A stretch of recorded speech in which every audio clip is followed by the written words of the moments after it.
अस्सलाम वालेकुम नाज़रीन, मैं हूं अरसलान कोकर। आप देख रहे हैं प्रोग्राम आज के अखबार। बहुत सारी खबरें, अखबार की जीनत। इंपॉर्टेंट खबर पाकिस्तान के लिए बड़ी खबर, रेकोटिक केस PIA के मुंजमद असासे बहाल हो गए। पाकिस्तान की बहुत बड़ी कामयाबी समझें इसको। रेकोटिक केस एक गले की हड्डी बन चुका था पाकिस्तान के लिए, लेकिन PIA के असासे बहाल होने का मकसद ये है कि बहुत बड़ी बड़ी चीज़ें वापस आ गई पाकिस्तान के पास। पाकिस्तान के लिए मुश्किल हालात थे। British version island high court में इसकी अपील चल रही थी और फिर वहाँ से टिटॉन जो कॉपर कंपनी है उसकी दरख्वास्त को खारिज कर दिया गया। रूजवेल्ट होटल न्यूयॉर्क और स्काइब होटल पेरिस पाकिस्तान को वापस मिल गया। अटॉर्नी जनरल ने बड़े वाज़ेह तौर पर यह बरमला इसका इजहार किया और खुशी का इजहार किया। इस पर भी बात करेंगे, लेकिन इसके साथ साथ जुड़ा सरहदों से जुड़ा जो मामला है, ख़ास तौर पे अफ़गानिस्तान की जो सरहद है, सरहद पार से फायरिंग का सख्त नोटिस अफ़गानिस्तान अपनी सरजमीन पाकिस्तान के ख़िलाफ़ इस्तेमाल होने से रोके वाज़ेह पैगाम दिया है कोर कमांडर्स कॉन्फ्रेंस में, और आर्मी चीफ ने भी इस पर काफ़ी ज़्यादा बात की। इस पर भी बात करेंगे। हुदैबिया केस खोलने की तैयारियां मुकम्मल हो रही हैं। 3 हफ्ते में मुतालिका इदारों को भेज दिया जाएगा। शहजाद अकबर ऐसा कहते हैं। कलअदम करार दी गई TLP दरख्वास्त पर कमेटी तश्कील दे दी गई। दूसरी तरफ शहबाज शरीफ और मौलाना फजल रहमान की मुलाकातें और पीपल्स पार्टी का PDM में वापस आना। इसके साथ साथ सिंध में बढ़ते जराइम और उसकी रोकथाम के लिए विफाक ने एक्शन लेना शुरू कर रखे हैं। विफाक ने इस पर ध्यान दिया।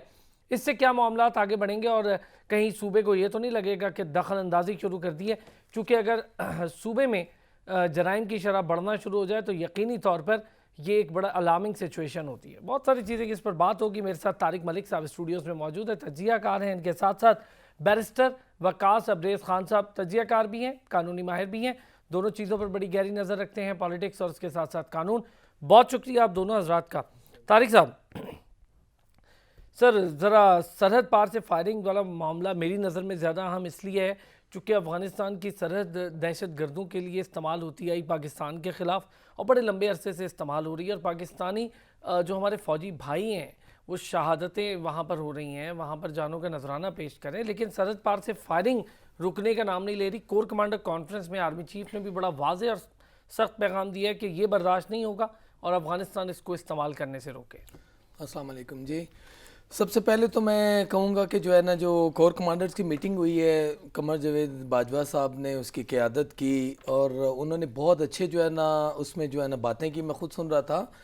तो देखें, अफ़गानिस्तान इस वक्त हमें जो है ना सिर्फ हमारी आर्मी को बल्कि हमारी जो है ना इससे जो हमारी गवर्नमेंट है उसको भी चाहिए कि जो है ना जो बॉर्डर पर हमारे अफ़गानी मुसलमान भाई हैं, या जिस तरह से, एक तो मैं तालिबान की बात नहीं कर रहा, जो उनकी गवर्नमेंट है उनसे उनकी बात कर रहा हूँ, इनको चाहिए कि जो है ना इस वक्त या तो दौरा उनका पाकिस्तान में रखें या पाकिस्तान का दौरा हमारा रखें, और दोनों जो है ना कंट्रीज इस वक्त बैठ के कोई ऐसा लाएमल तैयार करें या कोई ऐसा जो है ना इसको प्रोसेस करें वो, ताकि ये जो है ना एक बार जिस तरह से पहले ऑपरेशन हुए थे, अब देखें हमारी तरफ से तो हर चीज़ क्लियर है। बॉर्डर पे भी सारी जो है ना सिक्योरिटीज़ के भी जो है ना आर्मी वालों ने बड़े अच्छे माशाल्लाह जो है ना फेंस वगैरह लगा के सारी चीज़ें क्लियर कर दी हैं। फिर भी देख लें कि वहाँ से अगर वहाँ से कोई चीज़ इस तरह से होती है तो उसमें देखें वहाँ की गवर्नमेंट का काम बनता है ना कि वो इस चीज़ को सॉल्ट आउट करें, वो वहाँ पे ऑपरेशन करें। और ऐसे जो घटिया किस्म के मुसलमान जो अपने आप को कहते हैं, मेरा नहीं ख्याल कि वो लोग मुसलमान भी हैं, इसमें जो है ना लाजमी कहीं ना कहीं जो है ना कोई ऐसे मुल्क दुश्मन अनासर हैं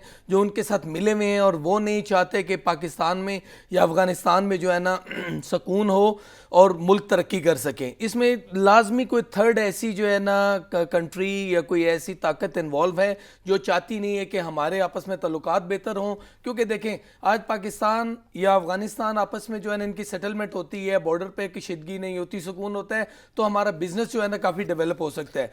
उससे जो है ना देखें हमको भी फ़ायदा है, अफ़गानिस्तान को भी फ़ायदा है। इसलिए अफ़गानिस्तान की गवर्नमेंट से और उनकी जो एम्बेसी है यहाँ पे, हाई कमीशन है, मैं उनसे अपील करता हूँ कि खुदारा आप जो है ना वहाँ अपने प्रेसिडेंट से कहें, जो आपका वज़ीर दिफा है उससे कहें, ताकि वो लोग वहाँ उस साइट पे ऑपरेशन शुरू करें, और ताकि इस तरह के जो तालिबान हैं, जो इस्लाम दुश्मन हैं, जो मुल्क दुश्मन हैं, उनको जो है ना कड़ी से कड़ी उनको पकड़ें, उनको लटकाएं और कड़ी से कड़ी सज़ा दी जाए उनको। अच्छा वकास, 2-3 चीज़ें हैं। एक, बड़े वाज़ेह तौर पर कोर कमांडर कॉन्फ्रेंस में कहा गया है कि एक बार फिर से दहशतगर्द ग्रुप सर उठा रहे हैं तो अफगान हुकूमत बेहतर बॉर्डर मैनेजमेंट के लिए ज़रूरी इकदाम करे, और अफगान हुकूमत काफ़ी अरसे से ये करने में नाकाम है। मुझे लगता है कि काफ़ी इंतशार का शिकार है। दूसरी तरफ ऑस्ट्रेलिया ने काबुल में सिफारत खाना बंद करने का ऐलान किया सिक्योरिटी की गैर यकीनी सूरत हाल के बायस।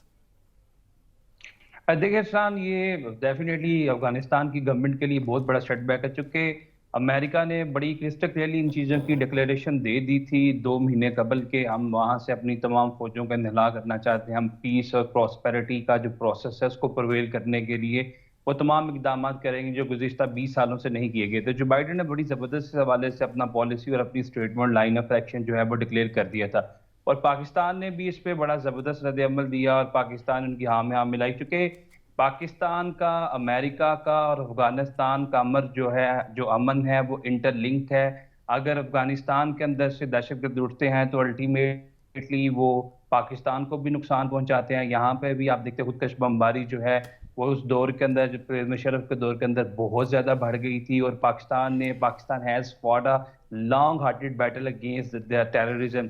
तो मैं ये समझता हूँ कि ये जो अफगानिस्तान की गवर्नमेंट है उनको अपने पाँव पे खड़े होके ऐसे तमाम शरपसंद अनासर और दहशतगर्दी जो है which has become the cause of an action for them in Afghanistan, उनके अगेंस्ट लड़ने की ज़रूरत है। चूंकि अमेरिका भी यहाँ से निकलना चाहता है, रूस पहले ही पीछे हट चुका है पाकिस्तान का, और जो अफगानिस्तान का मन भी इसी चीज़ पे मुजमर है कि अगर वहाँ से दहशतगर्दी का कलाकमा होता है, अमेरिकन अपनी फौजें वापस निकालते हैं, तो वो लोग भी अपने जमहूरी अंदाज से या अपने मुल्क के अंदर इंतखाबात करवा के गवर्नमेंट जो है उसको स्टेबलाइज कर सकते हैं, और अपना प्रोसेस जो है वो गवर्नमेंट का या स्टेट का या रियासत का उसको रन कर सकते हैं या ऑपरेट कर सकते हैं। तो अफगानिस्तान के लिहाजा एक बड़ा इंपॉर्टेंट यहाँ पे एक अपॉर्चुनिटी और चांस है।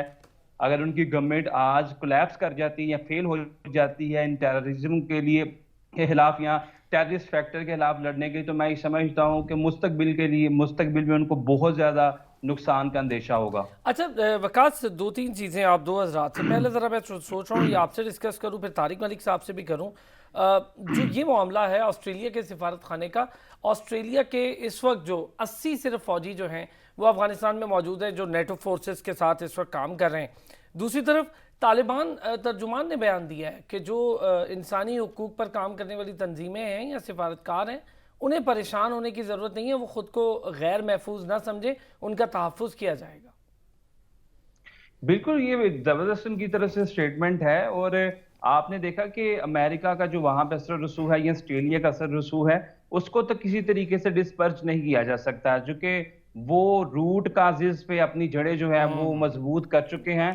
तो उनके लिए मेरा नहीं है यार कि कोई बहुत ज्यादा नुकसान का अंदेशा। अल्टीमेटली जो यहाँ पे लॉस है वो अगर बेयर करेगा मौजूदा दौर के अंदर या मुस्तकबिल के अंदर तो अफगानिस्तान है। तो लिहाजा अफगानिस्तान को चाहिए कि ये स्टेट जो वहां से अपना निहला चाहते हैं और अपने तमाम तर वहां से एक्टिविटीज को डिस्पर्स करके अपने मुल्क ममालिक में वापस कर जाना चाहते हैं, और इनको मुकम्मल तौर पे इंडिपेंडेंस जो है जिसके लिए इन्होंने एक बड़ी लंबी जद्दोजहद भी की, और इनकी इंडिपेंडेंस के लिए वो चाहते हैं कि उनसे अपनी फौजों को हिला करें। तो मैं ये समझता हूँ कि वो मुकम्मल तौर पे उनको भी सिक्योरिटी गवर्नमेंट की भी जिम्मेदारी, ना सिर्फ ऑस्ट्रेलिया के कौंसुलेट की या ऑस्ट्रेलिया की तरफ से उनके लिए अपने लोगों के लिए ये जिम्मेदारी है, बल्कि मैं समझता हूँ कि जो अफगानिस्तान की गवर्नमेंट है उनको उन लोगों की right to life and security to life की इंश्योरेंस के लिए जरूर काम करना चाहिए। तारिक मलिक साहब, इस पर मैं चाहूँगा आपका भी एक व्यू। अब अगर अफगान तर्जुमान की जानिब से ये बयान सामने आ रहा है तो इसका मतलब ये है यकीनी तौर पर अगर अखज़ किया जाए कि क्या अफगान तालिबान जो हैं अब वो अस्करियत विंग से अलग हो रहे हैं, वो अब हुकूमत की जानिब, पॉलिटिक्स की जानिब वापस आ रहे हैं? देखें, जिस तरह से अभी वकास बात कर रहे थे कि ये किसी चीज़ का हल, अभी देखें ये किसी चीज़ का हल नहीं है कि अभी जिस तरह से उन्होंने कहा है कि हम जो है ना जो भी जितनी भी तंजीमें हैं उनको हम जो है ना तहफ़्फ़ुज़ फराहम करते हैं। इट्स मीन कि वो नहीं चाहते कि वो किसी ऐसे बंदे को हर्ट भी नहीं करना चाहते, पिंच भी नहीं करना चाहते और किसी को टारगेट भी नहीं करना चाहते। देखें इस्लाम हमारा क्या सिखाता है, इस्लाम हमें सिखाता है प्यार, मोहब्बत, उन्स, रवादारी और इस तरह की चीज़ें। आखिर वो भी मुसलमान है, तालिबान भी। देखें अब आप किसी की गर्दन से देखें, जो तालिबान टेररिस्ट हैं उनका तो ऑपरेशन करना चाहिए, गवर्नमेंट का हक बनता है और गवर्नमेंट का काम बनता है कि वो इन टेररिस्ट को जो है ना अटैक करें, इनको ख़त्म करें। जब तक ये चीज़ ख़त्म नहीं होगी अफगानिस्तान से हमें भी उतना ही नुकसान है जितना अफगानिस्तान को नुकसान है।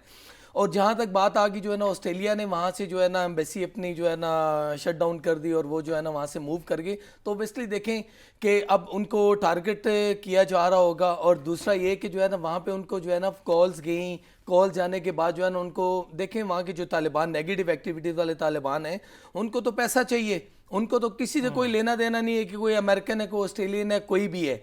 तो बाकी वहाँ पे जब तक अमन नहीं जो है ना कायम होगा, तब तक जो है ना किसी चीज़ का हल नहीं निकल सकता। और सबसे बड़ी बात ये हमारा देखें, हमारे जिस तरह से जो है ना वज़ीर ख़ारजा जाके फ़लस्तीन के मामले को हल करके आए हैं, अभी यहाँ पे हमारे वज़ीर ख़ारजा यहाँ पे भी बहुत अच्छा काम कर सकते हैं। उनको चाहिए कि अफ़गानिस्तान के वज़ीर ख़ारजा के साथ मुलाकात करें, एम्बेसीज के लोगों के साथ मुलाकात करें और उनको कहें कि यार देखें, आप लोग जब तक आपके इस खिते में अफगानिस्तान में जब तक जो है ना अमन नहीं होगा, हमारे मुल्क में अमन नहीं हो सकता। क्योंकि आए दिन जिस तरह से हमारे बॉर्डर पे कोई इस तरह से एक्टिविटीज़ होती हैं तो हमारे काफ़ी शहीद होते हैं, जो है ना हमारे मेजर्स कितनी दफ़ा हुए, हमारे फौजी कितने शहीद हुए, हमारे भाई हैं, हमारा खून है वो।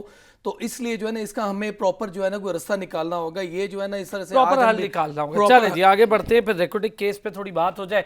वकास, रेकॉर्डिंग केस ज़ाहिर है एक ज़बानी ज़द आम था।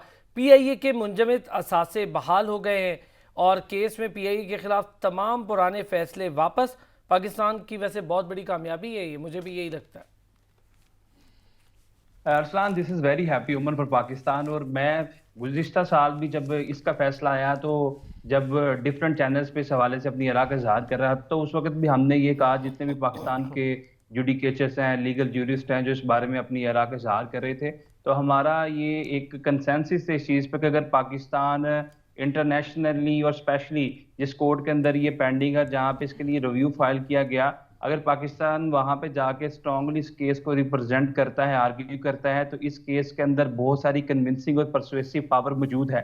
लिहाजा पाकिस्तान को इसको ज़रूर रिप्रेजेंट करना चाहिए और आर्ग्यू करना चाहिए। और ये जो आज का फैसला है, मैं ये समझता हूँ ये बड़ा खुशाइंद है और ये इंसाफ के तकाज़ों से हम आहंग है। और इसमें एक सबसे बड़ी चीज़ ये है कि चूँकि जो रोजवेल्ट होटल था पाकिस्तान का, स्पेशली जो पीआई के साथ मंसूब था, पीआई का साथ साथ था, कैपिटल था, वो भी वापस दे दिया गया। और बहुत सारी ऐसी कदगने, बहुत सारी पाबंदियां, जो रिस्ट्रिक्शन जिसको पीआई को जिसका सामना था यहाँ पाकिस्तान के बैरून मुल्क जितने भी सासे थे, वो बहुत बड़ा नुकसान जो था वो अल्टीमेटली पाकिस्तान को सफ़र करना पड़ना था। चूँकि अगर फाइन मौजूद रहता तो पाकिस्तान के फॉरेन जितने रिजर्व थे, एसेट्स थे, वो डेफिनेटली अटैच कर लिए जाते, उनकी ऑक्शन की जाती और उनको बेच के जो भी अमाउंट ऑफ फाइन थी दैट वुड बी सेटिस्फाई। तो लिहाजा अगर इस तनाजुर में देखा जाए तो लीगली, कॉन्स्टिट्यूशनली और under the principle of natural justice Pakistan को इसका बहुत ज़्यादा फ़ायदा हुआ है और पाकिस्तानी गवर्नमेंट के लिए और पाकिस्तान की पूरी रियासत के लिए ये बड़ा खुशाइन फैसला है।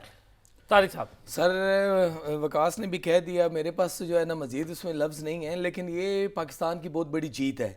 और ये देखें जिस तरह से हमारे सर्वर अपना मिनिस्टर थे हमारे जो, ठीक है ना, सरवर खान साहब, ये देखें हम लोग अपने क्या करते हैं, हमारी सबसे बड़ी जो है ना अलमिया हमारे सियासतदानों के साथ ये है कि हम ज़रा सी कोई बात होती है ना तो अपने जो है ना पेट से पल्ला उठाने लग जाते हैं, अपने आप को नंगा करने लग जाते हैं। अगर उस वक्त ये लोग देखें ना, अगर पायलट्स का अगर कोई इशू था भी, देखें ये हमारे अंदरूनी मामलात होते हैं, हमारे अंदरूनी मामला था, हमारे मिनिस्टर का काम बनता था कि ये उस वक्त जो है ना इस चीज़ को, इस बात को जो है ना अंदर ही रखते और अंदरूने खाना इस पे जो है ना तहकीकात करके इसका जो है ना कोई हल निकालते, ना कि जो है ना ये पूरी माफिया मीडिया में लेके आ गए और वहाँ से जो है देखिए कितनी एम्बैरसमेंट हुई हमें। इट्स मीन हमारी जो है ना जो सियासतदान है इनको चाहिए यार कि पॉजिटिव पाकिस्तान के लिए करें, पॉजिटिव सोचें पाकिस्तान के लिए, ताकि जो है ना पॉजिटिव हो।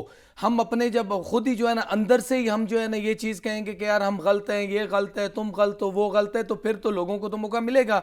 और ये बहुत बड़ा जो है ना हमारी पाकिस्तान में मेरे ख्याल में जिस तरह से शाह महमूद कुरैशी साहब जो है ना यूरोपियन यूनियन में और डिफरेंट और जगह पे जो इस तरह से मार्का मार के हैं, तो ये भी पाकिस्तान के लिए एक बहुत बड़ा मार्का है। और ये जीत सिर्फ जो है ना पाकिस्तान की एयरलाइन की नहीं, पूरे पाकिस्तान की जीत है, यूरोपियन की नज़र में, सबसे बड़ी बात ये है ना तारिक साहब कि ये हमारे मुल्क में नहीं हो रहा था केस, एक दूसरे सॉइल पर, फॉरेन सॉइल पर ये केस था। मैं ज़रा केस के हवाले से भी थोड़ा वकास की भी राय ले लूँ, एक्सपर्ट राय। वकास ये बताएं, British virgin island high court ने ट्रीथॉन कंपनी से ये भी कहा कि जी जो हुक्म आया है उसमें अखराजात भी पाकिस्तान को अदा करने का हुक्म दिया, लेकिन दूसरी तरफ जो आलमी सालसी अदालत की तरफ से पाकिस्तान को $6 अरब अदा करने का हुक्म था वो बरकरार रहेगा।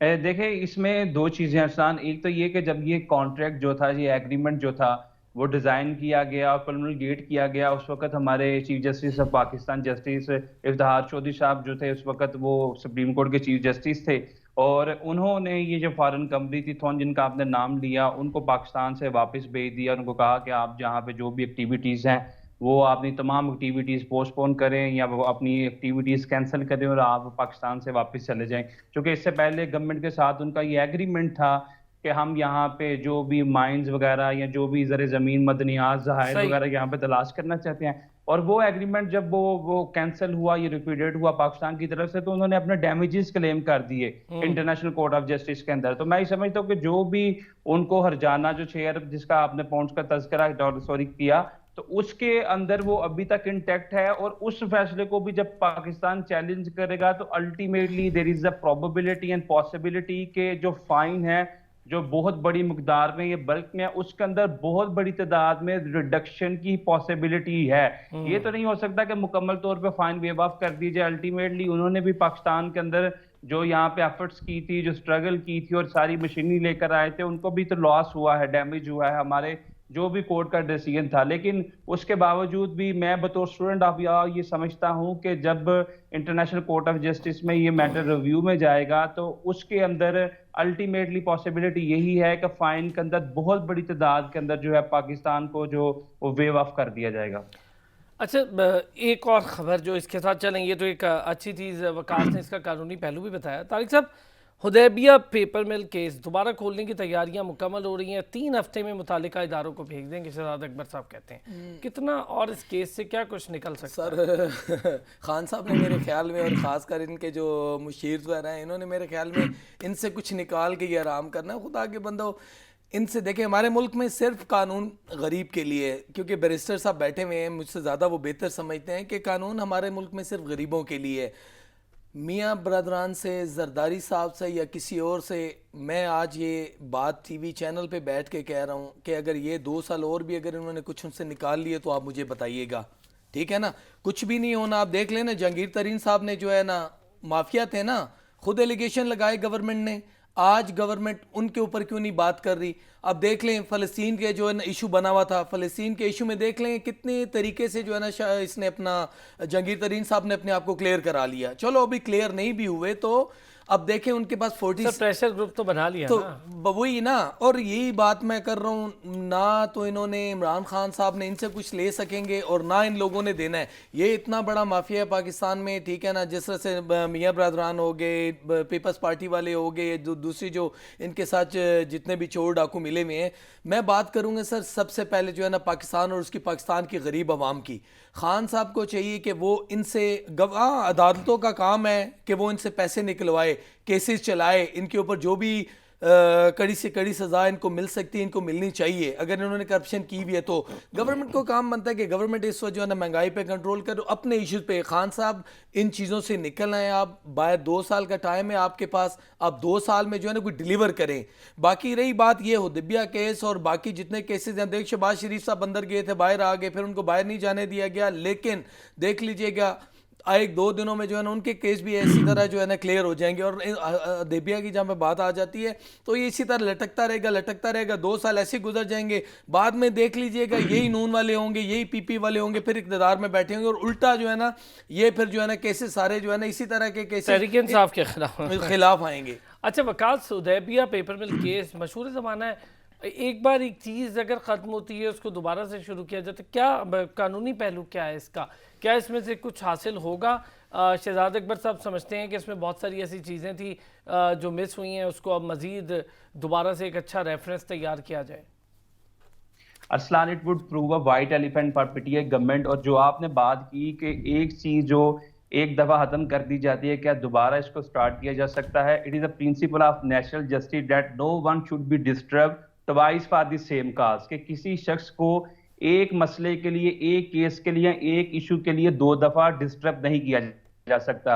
आर्टिकल 13 है इन्हें पाकिस्तान का, वो भी यही बात करता है। हमारा ज़ाब्ता फौजदारी का सेक्शन 403 है और इसी तरह हमारा जो सिविल प्रोसीजर कोड है उसके अंदर भी प्रिंसिपल ऑफ नेशनल जस्टिस के अंडर सेक्शन 11 के अंदर यही प्रिंसिपल लेट डाउन किया गया है कि जब एक इशू एक पार्टी का किसी दूसरी पार्टी के, 2 पार्टीज के मबैन कोई एक इशू पहले से डिसाइड हो चुका हो तो उसको दोबारा रीओपन नहीं किया जा सकता, दोबारा उस अक्यूज को डिस्टर्ब नहीं किया जा सकता। ये तो है हमारा बेसिक लॉ, जो प्रिंसिपल ऑफ नेचुरल जस्टिस। इसलिए अगर ये दोबारा इस केस को स्टार्ट करेंगे तो अल्टीमेटली बहुत सारी लीगल कॉम्प्लिकेशंस होंगी, जो कि पीटीआई की गवर्नमेंट को जिस हवाले से कोर्ट को सेटिस्फाई भी करना पड़ेगा, चूंकि 90 की दिहाई में ये केस शुरू हुआ और 2012 के अंदर सेनाडाइन एडजर्न हुआ, ये केस बंद हो चुका था, डोरमेंट हो चुका था, रीओपन करवाया गया। 2013 के अंदर गालिबन इस केस के अंदर जब री इन्वेस्टिगेशन के लिए कहा गया तो जो लाहौर हाई कोर्ट का फैसला था, डिसेंडिंग नोट आया, जजेस की जो राय थी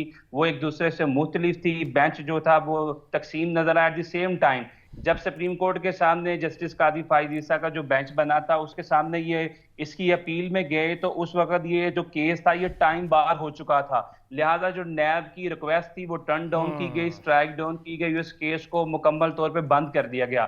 तो अरसलान, जो आपने क्वेश्चन किया मैं समझता हूँ that is a very valid and that is very interesting. अगर ये दोबारा खोलते हैं तो ये जो principal of national justice article 13 और 403 की खिलाफ वर्जी होगी, लिहाजा अगर ये खोल लेते हैं तो ये मेरे नजदीक बतौर स्टूडेंट ऑफ लॉ और ये बतौर स्टूडेंट ऑफ पॉलिटिक्स ये पॉलिटिकल स्कोरिंग के लिए या अवाम की नजर जो बेसिक इश्यूज से हटाने के लिए तो हो सकती है, लेकिन लीगली अगर देखा जाए तो इसमें से कुछ नहीं निकल सकता। आपको पता है कि इनके शहबाज शरीफ साहब के अगेंस्ट जितने भी आशियाना हाउसिंग सोसाइटी का केस था, शुगर मिल का केस था और मौजूदा टीटीएस का मनी लॉन्ड्रिंग का केस, इसमें 58 वॉल्यूम की जो रिपोर्ट पेश कर दी गई, 58 वॉल्यूम का रेफरेंस बनाया गया, लेकिन इससे निकलता कुछ नहीं है। तो मैं ये समझता हूं कि इतना ज्यादा बोझ नैब पे या पाकिस्तान की नैब लॉ इन्फोर्सिंग एजेंसीज एफआईए पर डालने की बजाय जो केसेस इनके स्टार्ट किए गए हैं गुज़िश्ता 3 सालों से, अगर उनको मंतकी इंजाम तक पहुंचाया जाए, उनके अंदर इंक्रिमिनेटिंग कोजेंट कंक्रीट या conclusive piece of evidence court of law में पेश किया जाए और अवाम को बताया जाए कि जो इंसाफ का, जो जस्टिस सिस्टम का नारा लगा के और करप्शन के लूटे हुए पैसे को कौम के खजाने में जमा करवाने के स्लोगन लगाए गए थे, वो किसी हद तक जो है वो अवाम की नजर किए गए। लेकिन दिस इज वेरी अनफॉर्चुनेट कि कोई भी ऐसा नून लीग की तरफ से कोई सियासतदान नहीं है कि जिनसे पैसे जो है वो वापस लिए गए। नवाज शरीफ साहब की भी जो प्रॉपर्टीज जो कि ज़ाब्ता फौजदारी के सेक्शन 87 और 88 के तहत जिनकी ऑक्शन की गई, जो बेची गई और जो पैसा कौमी खजाने में जमा करवाया गया, अल्टीमेटली अगर कल जो वतन वापस आते हैं तो वो इस चीज को चैलेंज करेंगे, क्योंकि जो कि इनकी अल अजीजिया रेफरेंस है उनमें इनको 11 साल सजा दी गई है, उसकी भी अपील पेंडिंग है। जो इसके अलावा एवन फील्ड रेफरेंस है उसके अंदर भी इनको सजा दी गई है, वो भी सेट असाइड की गई है। और at the same time flagship reference जिसको अरशद मलिक ने डिसाइड किया उसमें तो इनको क्विटल कर दिया गया है। लिहाजा अगर नवाज शरीफ साहब कल कलां वतन वापिस आ जाते हैं तो अल्टीमेटली मैं ये समझता हूं कि शायद उनकी जो अरशद मलिक ने 2 केसेस डिसाइड किए थे, एक में तो पहले क्विटल किया और दूसरे केस के अंदर भी शायद इनको क्विटल कर दिया जाए। लिहाजा जो पीटीआई की गवर्नमेंट का जो नैरेटिव है या अवाम को पॉलिटिकल स्कोरिंग के लिए या डेली बेसिस पे शहजाद अख्तर फवाद चौधरी साहब बताने के लिए डॉक्यूमेंट्स लेके आ जाते हैं, मैं समझता हूं कि ये डॉक्यूमेंट्स कोर्ट में ले के जाएं, कोर्ट को दिखाएं जहां भी इनके पीस पेंडिंग है। ये अवाम को या प्रेस मीडिया टॉक करके इनका मीडिया ट्रायल ना किया जाए, बल्कि लोगों अदालत में बताया जाए, उनको कन्विक्ट करवाया जाए। अच्छा वकास, आपने बड़ी ये मेरा ख्याल है बड़ी सही बात ये है कि जहां इतने सारे एविडेंस हाथ में हो तो वो एविडेंस फिर अदालत जाने चाहिए ताकि आपको कोई कंक्रीट आगे से रिजल्टेंट कोई चीज़ सामने आए और वो वहाँ पर थोड़ी सी। मैं अब एक चीज़, आप 2000 से पहले वकास आपका इस पे व्यू कि हम इतनी एनर्जी सर्व करते हैं केसेस के हवाले से, इतने ज़्यादा बयानात भी होते हैं, टीवी एंगेजमेंट्स भी होती हैं, जाहिर है इस पे बहुत ज़्यादा पैसा सर्व होता है और जाहिर पाकिस्तान का पैसा सर्व, अगर इसमें कुछ नहीं निकलता तो यकीनी तौर पर ये तो वेस्टेज ऑफ टाइम और वेस्टेज ऑफ मनी है। बिल्कुल Aslan, this is a wastage of time. और आप देखिए कि गुज़िश्ता 73 सालों से पाकिस्तान में होता क्या आता है, पाकिस्तान में हो क्या रहा है, जितने भी केसेस हैं उनको मंतकी इंजाम तक तो पहुंचाया ही नहीं जाता। एक केस स्टार्ट कर लिया जाता है, 2 या 3 साल के बाद मीडिया की जब नजर उस केस से हटती है, वो लाइमलाइट से हट जाता है, तो फिर उसकी तरफ से आंख ओझल पहाड़ ओझल वाली बात है और फिर एक नया केस बना दिया जाता है। मैं ये समझता हूँ कि this is the wastage of time, at the same time wastage of money. और पाकिस्तान की अवाम को भी काट का उल्लू समझा जाता है, शायद के वक्ती तौर पे अपनी पॉलिटिकल स्कोरिंग के लिए केसेस सामने लाए जाते हैं और वो रिजल्ट ओरिएंटेड या रिजल्ट ओरिएंटेड लिटिगेशन नहीं होती और अल्टीमेटली जो बेनिफिट है वो अक्यूज पर्सन को चला जाता है। जितने भी शरीफ फैमिली पे, चाहे वो शहबाज शरीफ पे केसेस थे, हमदा शहबाज पे केसेस थे या नवाज शरीफ पे केसेस थे, कहीं भी ऐसा कोई इंक्रिमिनेटिंग एविडेंस नहीं पेश किया जा सका। नवाज शरीफ साहब को जो नाअहल किया गया या जो उनको कन्विक्ट किया गया, उनकी जो अपीलें पेंडिंग है, अगर गवर्नमेंट चाहती है तो गवर्नमेंट जाके वहां पे एक्टिवली परस्यू करिए और जो अपील इन एब्सेंशिया सुनी जा सकती है। ये ट्रायल इन एब्सेंशिया नहीं है, अपील इन एब्सेंशिया है। जो इस्लामाबाद हाई कोर्ट है वो नैब कोर्ट का रिकॉर्ड मांग के नवाज शरीफ साहब की एब्सेंस के अंदर भी वो अपीलें डिसाइड कर सकती है। लिहाजा मैं ये समझता हूं कि पीटीआई की गवर्नमेंट के पास बहुत कम वक्त है गवर्नेंस के अंदर और आवाम को सर्व करने में, तो वो फेल हो चुके हैं। बुनियादी जरूरियात की फराहमी, जिसका ख्वाब, जिसकी बातें, जिसके नारे इमरान खान साहब कंटेनर पे 126 दिन के धरने में करते रहे और at the same time corruption, mafia और मनी एम्बेजलमेंट से लूटी हुई दौलत को वापस करने की बातें करते रहे। मैं ये समझता हूँ ये तमाम तर बातें और ख्वाब सस्ते कांच की तरह चकनाचूर हो चुके हैं और जब तक इन लोगों को ये जितने भी केसेस अभी पेंडिंग है मंतकी इंजाम तक नहीं पहुंचाया जाएगा, ये हवा में लटकती रहेंगी चीजें। और जो आपने बात की, अल्टीमेटली कौम का भी पैसा वेस्ट हो रहा है और टाइम भी वेस्ट कर रहे हैं और at the same time governor से भी नजरें हटाई जा रही है। तारिक साहब, वकास ने बात की बड़ी अच्छी। देखें, अब पहली बात तो है, खान साहब से ये पूछा जाए ना कि आपके साथ जो लोग बैठे हुए हैं क्या वो माफिया नहीं है? कल तक खान साहब जो है ना काफ वालों को कहते थे, क्या काफ वाले माफिया नहीं थे? इट्स मीन कल शेख रशीद साहब को वो कहते होते थे। अब आप देख लें, जहांगीर तरीन का इतना बड़ा इशू जो है ना सामने आया और उन्होंने खुद एलिगेशन लगाए, वो क्या हुआ, उनके साथ क्या हुआ? इसलिए मैं खान साहब से रिक्वेस्ट करता हूँ, खान साहब, पाकिस्तान का पैसा है, पाकिस्तान के गरीब आवाम का पैसा है, हमारी जेबों से निकलता है, हमारे टैक्सेस का पैसा है। खुदा रहा होश के नाखून लें और आप जो है ना कोई ऐसा काम करें। इनको जो है ना, देखें, वकास बहुत अच्छे से जानते हैं कि पाकिस्तान में, क्योंकि कानूनदान है, पाकिस्तान में कानून सिर्फ और सिर्फ गरीब के लिए। जब तक जो है ना कानून भी देखे ना, हमारा कानून है कौन सा? एक बंदा 2000 रुपए की जो है ना किसी केस में पकड़ा जाता है तो वो 2 साल अंदर रह के आता है। अच्छा, यहाँ वज़ीर आज़म पैसे खुद भी ये कहते हैं। ठीक है, तो कहते हैं उस पर इम्प्लीमेंट कराए ना यार, खाली कहने से क्या होता है? खान साहब कह देते हैं, कंटेनर पे खड़े होकर 126 दिन खान साहब नारे लगाते रहे, ठीक है ना, चोर चोर चोर चोर, फिर चोरों को साथ आप खुद ला लेके आगे। अगर आपने देखें, सबसे पहले तो हमारे कानून पे इम्प्लीमेंट होना चाहिए। अगर आप चाहते हैं कि मुल्क में चेंज हो, अपनी टीम को चेंज करें खान साहब, और कानूनदान जो अच्छे लोग हैं उनको ऊपर लेके आए और बैठ के कानून, पहले तो कानून बनाए ना। आप कानून कौन से की बात करते हैं?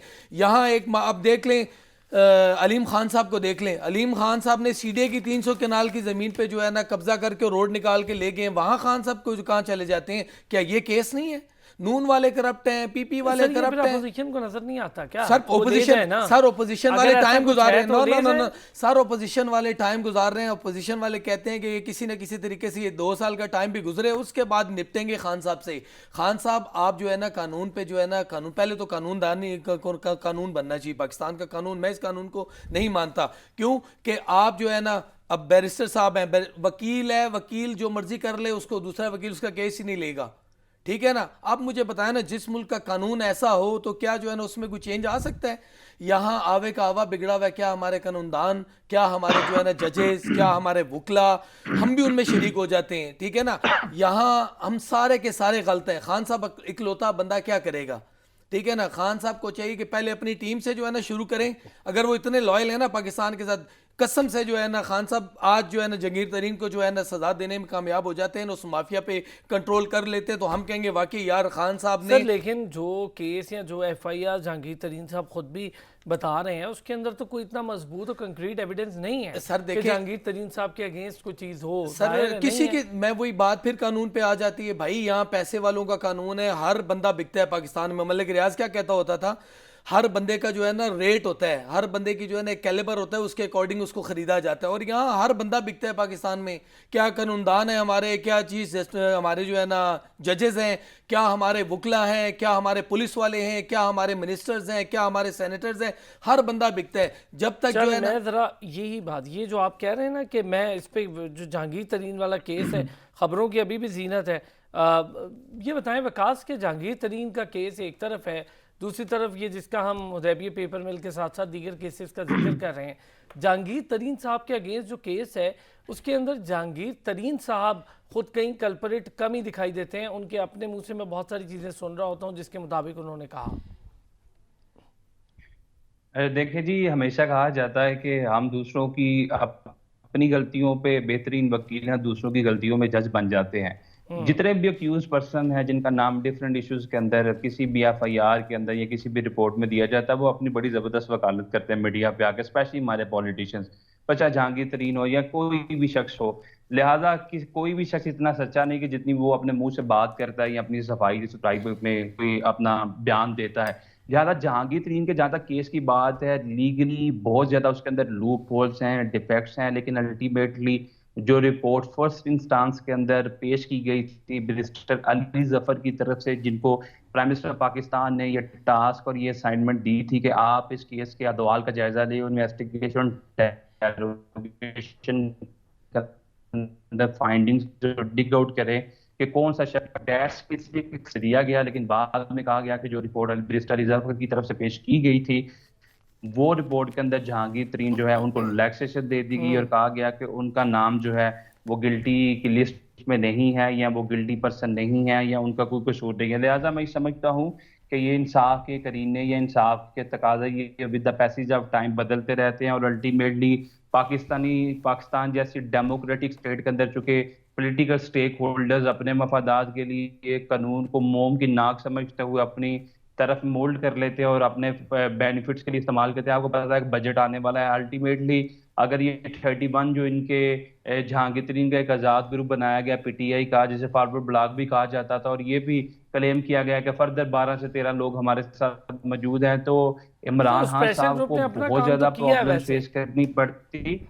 वकास, उस प्रेशर ग्रुप ने अपना काम तो किया है वैसे। हाँ बिल्कुल किया, और इमरान खान बहुत जबरदस्त किया। प्रेशर ग्रुप ने अपना काम किया। प्रेशर ग्रुप इनसे अलहदा हो जाता तो पीटीआई की गवर्नमेंट बजट अप्रूव ना करवा सकती, और बजट अप्रूव ना करवाने का जो लीगली और कॉन्स्टिट्यूशनल मतलब या मफहूम ये है कि इमरान खान साहब वोट ऑफ कॉन्फिडेंस खो बैठते और इनकी असम्बलियां, इनको अल्टीमेटली असम्बलियां तोड़नी पड़ती। अच्छा, एक चीज मैं चाहूंगा यहाँ पर थोड़ी सी आप लोगों से, तारिक साहब जो बात कर रहे हैं वकास, मुझे बताएं कि पंजाब गवर्नमेंट से क्या इशू है जहांगीर तरीन साहब को, और पंजाब के लिए क्यों इतनी ज़्यादा बात की जा रही थी कि तब्दीली शायद विफाक में ज़्यादा मसला ना हो, पीटीआई को पंजाब में इशू हो सकता है। सर देखें, जहांगीर तरीन साहब जो है ना काफ़ी अरसे से लगे हुए थे कि सीएम ऐसा बंदा आए कि जो उनका पार्टी का बंदा हो या उनका जो है ना राइट और लेफ्ट जहाज में बिठा के तो काफी लोग, ठीक है, वही बुज़दार साहब के लिए लाए गए थे। नहीं, बुज़दार साहब के लिए लाए गए थे, लेकिन बुज़दार साहब क्योंकि किसी और के बंदे निकले,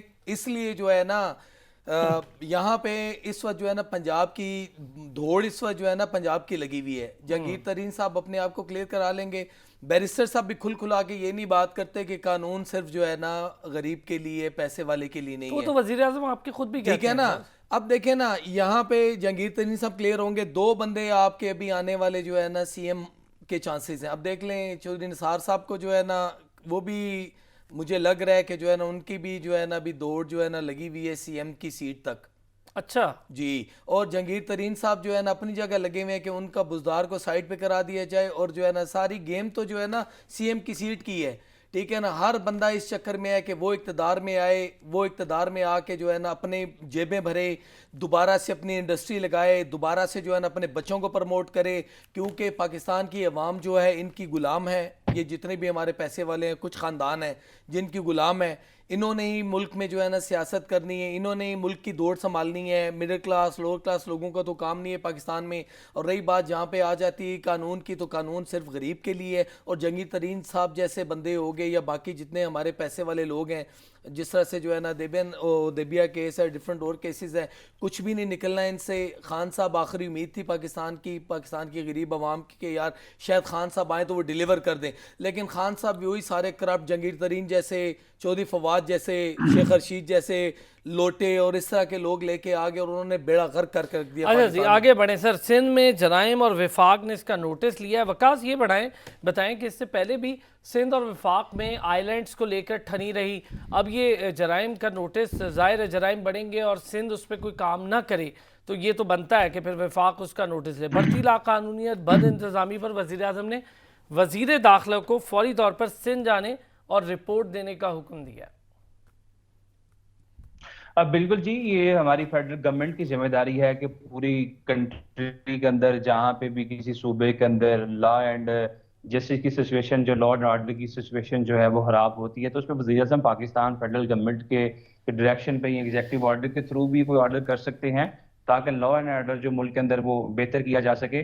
लेकिन मैं ये समझता हूँ कि लॉ एंड ऑर्डर तब तक पाकिस्तान के अंदर बेहतर नहीं किया जा सकता जब तक आप लॉ इन्वेस्टिगेटिंग एजेंसीज के अंदर हमारा जो प्रोसेस है पुलिस का और लॉ इन्वेस्टिगेटिंग एजेंसीज का उसके अंदर रिफॉर्म्स करते हैं। पीटीआई की गवर्नमेंट की तरफ से भी और सिंध गवर्नमेंट की तरफ से भी यही नारे यही बातें की जाती हैं कि हम पुलिस रिफॉर्म्स लेके आएंगे। जब तक हमारी पुलिस के अंदर रिफॉर्म्स नहीं आएंगी, हमारा इन्वेस्टिगेशन का सिस्टम बेहतर नहीं होगा, अक्यूज पर्सन इसी तरह अदालतों से छोड़ते रहेंगे तो जराइम के अंदर क्राइम के अंदर इजाफा ही होता रहेगा।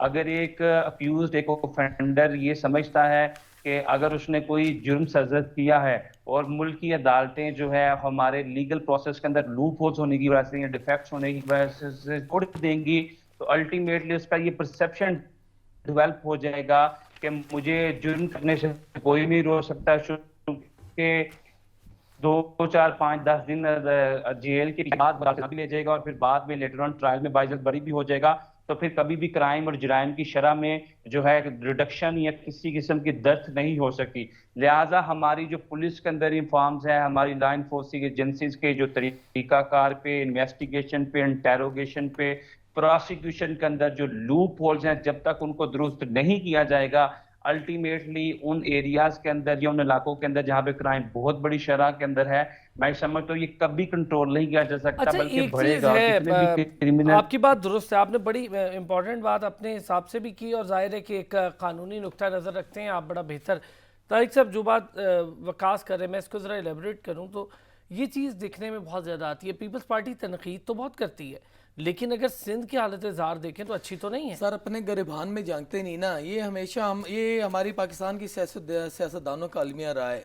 जो भी ओपोजिशन में बैठा होता है या जो भी इक्तदार में बैठा होता है तो वो ओपोजिशन पे जो है ना क्रिटिसाइज कर रहा होता है। सालों साल हो गए, अब देखें कंटिन्यूअस 15-20 साल से जो है ना सिंध में बैठी हुई है। सिंध के लोगों का ये हालात है खुदा की कसम के वहाँ पे होती है, उस चोरी डाके को छोड़े सर, वहाँ पे कुत्ता किसी को काट ले तो वहाँ पे वैक्सीनेशन नहीं होती उनके पास। और बिलावल भुट्टो बैठ के और जरदारी साहब बैठ के बात कर रहे होते हैं कि हमने बड़े झंडे गाड़ दिए। यार भुट्टो साहब जब जुल्फकार अली भुट्टो साहब जब तक थे या बीबी ने जो थोड़ा बहुत डिलीवर किया तब तक डिलीवर किया, जरदारी साहब ने कौन सा काम किया है सिंध में आके? चलें यार पाकिस्तान में तो छोड़े, पाकिस्तान का बेड़ा गर्क किया था जरदारी साहब ने। मुझे अब ये बताएं ना सिंध में उन्होंने कौन से झंडे गाड़े? आज सिक्योरिटी के वहाँ पे ये इशू है कि वहाँ पे जो कराची में जो सेफ सिटी कराची वहाँ पे जो कैमराज लगे थे, स्वेरली अभी आप उठा के देख लें कि वहाँ पे एक कैमरा काम नहीं कर रहा होगा। और उन कैमराज के अंदर जो है ना, बाहर नहीं, मैं अंदर की बात करता हूँ, चिड़ियों ने घोंसले बनाए हुए हैं। फिर आप क्या कहते हैं कि कौन से जो है ना वहाँ पे सिक्योरिटी के जो है ना सिक्योरिटी क्लियरेंस हो सकती है? कभी भी नहीं हो सकती। क्यों कि सबसे बड़े 2 इलाके ऐसे हैं पाकिस्तान के जिनमें जो है ना करप्शन इतनी ज़्यादा है कि उन्होंने उन जो सूबे हैं उनकी सत्यानाश करके रख दी है। नंबर 1 सबसे पहले आ जाता है आपका सिंध, सूबा सिंध। नंबर 2 बलोचिस्तान। इन 2 सूबों में इतनी करप्शन है, वडेरा सिस्टम और जागीरदार सिस्टम और नवाब सिस्टम। और रही बात जो है ना आप चोरी डाकुओं की करते हैं तो ज़ाहिर सी बात है यार, वहाँ पे लोग पहले जिस तरह से जो है ना इंडस्ट्रीज हालात इस वक्त इस तरह से बन गया, पाकिस्तान की इंडस्ट्री सारी आपको पता है, कराची की इंडस्ट्री बांग्लादेश, श्रीलंका और डिफरेंट और जगहों पर मूव कर गई है। एक तो महंगाई इतनी ज़्यादा हो गई है, लोग महंगाई से तंग आगे। देखें अब एक बंदे के पास खाने को नहीं है, जॉब नहीं है, उसके पास रहने को नहीं है, तो उसने नेगेटिव एक्टिविटीज़ करनी है। नंबर 1 देखें हालात पाकिस्तान के ठीक हो जाएंगे, ऑटोमेटिकली जो है ना महंगाई कंट्रोल हो जाएगी। हालात देखें पिछले अरसे में जो है ना सुकून हो गया था सारा हर चीज़ का। उसकी वजह क्या थी कि उस वक्त थोड़ा सा लोग जो है ना खाने को लोगों के पास था, जॉब सी। कोरोना ने तो कुछ सत्यानाश कर दी, कुछ वहाँ के जो सिंध के नवाब वडेरे उन्होंने बेड़ा गर्क करके रख दिया, क्योंकि जितना बड़ा माफिया है सारा आपका सिंध में बैठा हुआ है। और अल्लाह उनको हदायत दे जरदारी साहब को और बिलावल साहब को, हमेशा वो सिंध खप्पे के नारे ही लगाते रहे। यार डिलीवर करके बताओ, वहाँ के लोगों को फैसिलिटेट करो, वहाँ के लोगों को अकोमोडेट करो ताकि लोग जो है ना कोरोना पे थोड़ी सी आपने गुजार सकें। इस पे तो बहुत ज़्यादा बात हो गई। वकास, कोरोना की सूरत हाल बड़ी तेज़ी से बिगड़ी और फिर गवर्नमेंट ने जब छुट्टियाँ दी और उसने लॉकडाउन किया तो कुछ चीज़ें कंट्रोल भी हुई, बेहतर हुआ मामला। लेकिन अब हम देख रहे हैं कि शफकत महमूद साहब खुद कोरोना का शिकार हो गए हैं और इस वक्त कोरोना के केसेस भी बढ़ रहे हैं।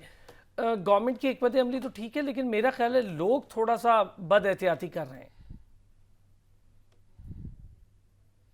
वकास, मेरी आवाज़ आ रही है आपको?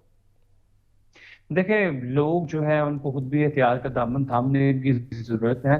जी सलाम, मैं आपको जी जी बोलिए वकास। जी अरसान, मैं ये बात कर रहा था कि लोगों को खुद भी एहतियात करनी चाहिए, क्योंकि गवर्नमेंट का पार्ट में जितनी भी प्रिकॉशनरी मेजर्स अडॉप्ट की गई, वैक्सीनेशन का प्रोसेस जो है वो शुरू हो चुका है। तो मैं ये समझता हूँ कि जब तक हमारी आवाम जो है वो एहतियात नहीं करेगी तो कोरोना फैलता रहेगा। क्योंकि ये पाकिस्तान के लिए एक बड़ी खुशहाल बात है कि कोरोना की जो थर्ड वेव थी वो भी जो मिनिमाइज होने की तरफ है, और 5% से नीचे चली है कोविड की। स्कूल्स ओपन है और ये बड़ा एक हैप्पी ओमन है वैक्सीनेशन का प्रोसेस भी। और आपको ये बात बताऊंगा कि यूके जो कि that was one of those country के जिनके अंदर कोविड की लहर ने बहुत ज्यादा तबाही बर्बादी की, तो गुज़िश्ता एक हफ्ते के अंदर मैं समझता हूँ कि 100 से भी नीचे केसेस थे यूके के अंदर एक हफ्ते की जो रिपोर्ट थी। लिहाजा इस जिम्मे में देखा जाए तो जिन कंट्रीज के अंदर वैक्सीनेशन का प्रोसेस बड़ी तेजी से मुकम्मल किया गया, वहां पे कोरोना जो है वो मुकम्मल तौर पे खत्म होने को है, और पाकिस्तान भी इंशाल्लाह ताला उन ममालिक की फहरिस्त में आ जाएगा। लेकिन यहाँ में जो अवाम है उनको एहतियात का दामन थामने की जरूरत है, एसओपीज को अपनाने की जरूरत है, क्योंकि गवर्नमेंट ने बहुत ज्यादा प्रिकॉशनरी मैयत एसओपी तो जो उनके ताई हो सकते थे, मैं समझता हूँ कि इन्होंने किया। तारिक साहब। देखें ना, सिर्फ जो है ना आवाम को ही जो है ना चाहिए कि वही जो है ना इस पे इम्प्लीमेंट करें। हमारे जो अभी देखें ना खुद में मिनिस्टर साहब को होगी है, कोरोना सर, हो वो गया। उनकी मजबूरी है ना, नहीं देखे उन्हें ना लोगों से मिलना सर, होता देखे ना होगा, खुद बहुत सारी नहीं, चीजें खुद काम क्या है ना करते हैं सर। मैं बताता हूँ ना आपको। ये सिर्फ जो है ना गरीब आवाम तुम जो है ना नहीं निकलना, गरीब आवाम तुम ये नहीं करना, गरीब आवाम तुम ये नहीं करना। आप मुझे बताएं, शाम को मेरे साथ चले कोसार मार्केट में, आपको लेके जाता हूँ। वहाँ देखें सारे आपको जितने मिनिस्टर सेनेटर्स और जितने इस तरह के मुशीर हैं वहाँ पे बैठे होंगे, कोई किसी ने मास्क नहीं पहना होगा। फिर लोग सर, पता है क्या वैक्सीन करते हैं करवाई हुई है ना। सर, वैक्सीन तो उन्होंने भी करवाई हुई थी, मिनिस्टर साहब ने भी करवाई हुई थी। वैक्सीनेशन के बावजूद जो है ना उनको हो गया। और वैक्सीनेशन भी जो अभी बैरिस्टर साहब यूके की बात कर रहे हैं, यार यूके का और पाकिस्तान का, वहाँ जो है ना हर चीज़ में जो है ना एक नंबर चीज़ होती है। यहाँ तो हमारे वैक्सीनेशन क्या पता जो वहाँ से आ रही होगी उसको भी जो है ना ये लोग जो है ना साइड कर रहे होंगे, और यहाँ पे 2 नंबर वैक्सीनेशन जो है ना बना के इन्होंने रखी होगी। मुझे तो अपनी हमारी जो आवाम भी है और जो हमारे लोग हैं ना, मुझे तो इन पर ज़रा भी भरोसा नहीं है कि ये वैक्सीनेशन जो पाकिस्तान में आएगी। जिस तरह से जो है ना मैंने पिछले एक प्रोग्राम में बात की थी, हमारे एक मिनिस्टर थे, उनके वालिद साहब ने क्या किया जनाब, वहाँ से फंड आया, एक एनजीओ ने इनको 3-4 कंटेनर भिजवाए पाकिस्तान में। ठीक है ना कि यार आप लोग जो है ना गरीब आवाम को, पाकिस्तान की जो है ना आवाम को दें, पुअर पीपल्स को। उन्होंने क्या किया जनाब, उन्होंने वो कंटेनर जो है ना किसी साइड पे करवा दिए, और बाद में कहा कि हमने बांट दी, और बाद में वही जो है ना N95 था मेरे ख्याल में उसका नंबर था, और वही जो है ना 2500 रुपए का जो उन्होंने मास्क जो था, जी हाँ, जी हाँ, मास्क जी की हाँ। बात कर वो बेचे। तो यहाँ पे जो है ना वैक्सीनेशन, पहली बात तो ये जो है ना हमारी आवाम को थोड़ा सा यार सब्र कर आवाम ले। को भी एहतियात करनी आवाम को चाहिए। चाहिए यार, आप लोग कम से कम और कुछ नहीं कर सकते तो कम से कम मास्क तो यार 10 रुपए का मास्क है, मास्क तो आप यूज लेकिन कर वकास, सकते हैं। एक एहतियात चीज जरूरी है, जो एहतियात बात करें। एहतियात बिल्कुल जरूरी है, दूसरी तरफ कुछ ऐसा लाहे अमल भी बहुत ज़रूरी है। कारोबार बहुत तेज़ी से तबाह हुआ है। आपका ताल्लुक सियालकोट से है, मुझे पता है कि सियालकोट में इस वक्त जो इंडस्ट्री है वो अलग परेशानी का शिकार है, वहाँ पर कारोबार अलग परेशानी का शिकार है। सियालकोट रीढ़ की हड्डी की हैसियत रखता था, सर्जिकल आइटम्स हमारे टॉप पर रहे हैं, लेकिन हम ये सारी चीज़ों को बालाए ताक रख के अगर सिर्फ ये देखें कि कारोबारी नुकसान बहुत ज़्यादा हुए हैं पिछले दिनों में ईद के हवाले से, तो क्या इसके हवाले से स्ट्रेटजी जो इस वक्त थी वो मजबूरी थी गवर्नमेंट की? जाहिर है कि लोग भी संभल नहीं पा रहे थे, बाजारों में रश भी कम नहीं हो रहा था, तो क्या समझते हैं ठीक है गवर्नमेंट की स्ट्रेटजी थोड़ी सख्त थी लेकिन ठीक है? मेरे ख्याल में इस्लाम बिल्कुल ठीक है स्ट्रेटजी, चूंकि जब तक आप इंडस्ट्रीज को नहीं खोलेंगे, स्कूल्स नहीं खोलेंगे, हॉल्स नहीं खोलेंगे, तो अल्टीमेटली जो बुनियादी जरूरत की फराहमी आम आवाम तक पहुंचाना बड़ा मुश्किल है। चूंकि इंडस्ट्रीज के अंदर जितना भी लेबर तबका है, स्कूलों के अंदर जो टीचर्स हैं, या मैरिज हॉल्स के अंदर जितने भी एम्प्लॉयज हैं, उनकी फैमिलीज के लिए 2 वक्त की रोटी जो है, that was the burning issue of the day. Sir Tariq साहब। देखें, तो मैं भी जी जी गवर्नमेंट की ये जिम्मेदारी भी थी और गवर्नमेंट की ये मजबूरी भी थी, और इसलिए मैं अभी पिछले दिनों खुद यूरोप गया, मेरे ख्याल में वॉइस कट रही है उनके। मैं अभी पिछले दिनों यूरोप गया था कोरोना के अंदर ही।